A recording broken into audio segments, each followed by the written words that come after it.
டேய் அண்ணா, எனக்கு ஒரு 3000 வேணும். ஏதோ கொடுத்து வச்ச மாதிரி கேக்குற. படி. அம்மாட்ட கேட்டு வாங்கி கொடுறா. நீயே கேட்கலாம்ல. நான் கிட்ட சல்லி பேச தர மாட்டாங்க, நீ கேட்டீங்கன்னா வாங்கிடுறேன். இதுல எனக்கு என்ன லாபம்? 4000 வாங்கி 1 உனக்கு 3 எனக்கு. கூட்டி சாத்தான் எவ்வளோ அழகா குழி பறிக்குது. ஏய் சனி, நீ எங்க இருக்க? ஏய் ஒரு சின்ன சிக்குண்டி. என்னாச்சு? அது நான் அவியோட வெளில வந்துட்டேன். அம்மா ஃபோன் பண்ணி கேட்டால் மட்டும் நான் உன்னதான் பிக்கப் பண்ண வரேன்னு சொல்லிடுறியா? இதனால எனக்கு என்ன லாபம்? நீ ஒரு டோமர் மண்டையை லவ் பண்றல, போட்டு கொடுக்க மாட்டேன். டீல். ஓகே. டீல். அண்ணா, வீட்ல அலைன்ஸ் பாக்குறாங்கண்ணா.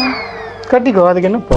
ஏய் அப்ப ரகுவோட வாழ்க்கை அது அவ்வளவுதான். சாரி, டைம் முடிஞ்சு. அண்ணா நீ தான் இப்படி வச்சு கல்யாணம் பண்ணிருக்கணும். இதுல எனக்கு என்ன லாபம் இருக்கு? லாபமா? Silly girl. மாப்பிள்ளைக்கு ஒரு தங்கச்சி இருக்கு, அதை எப்படியாச்சும் பேசி உன் கூட கோர்த்து விட்டாரு. கோர்த்து விடுறியா? அப்புறம் உன் காதலியோட நிலைமை ஊதான். Deal deal. அப்படிதான் வலிக்கு. டீல். என்ன ஒரு வில்லத்தனம், உஷாராதான் இருக்கணும்.